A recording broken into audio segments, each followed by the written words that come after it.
Late fees. Late fees are always something that is pretty much included with every lease. Now, here's one of the things that I would suggest for landlords that are just getting started out.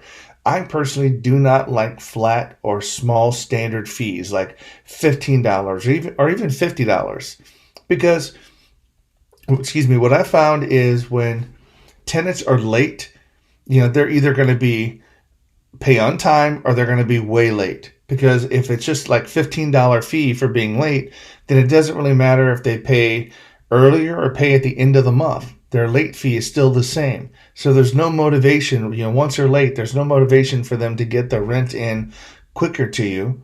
So what I would suggest is more of a progressive style, sort of a daily late fee that progressively gets larger as the day goes on, because this puts pressure on the tenants to get money into you quicker because they know it's costing them so much per day.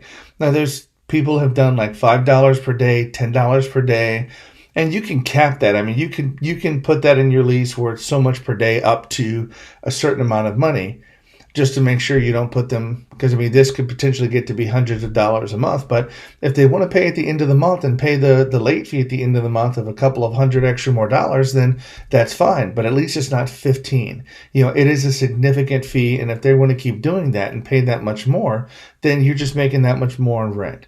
So I hope that kind of makes sense. But late fees, that's one of the things I've seen that people have made a mistake, is just there's no motivation for that tenant to make a payment once they're late. That's the biggest thing. If it's a flat fee, it's like, well, I got to pay $50 for my late fee, so it doesn't really matter if I get it in this paycheck, or maybe I'll just wait till next paycheck because I still got to pay $50 at this point.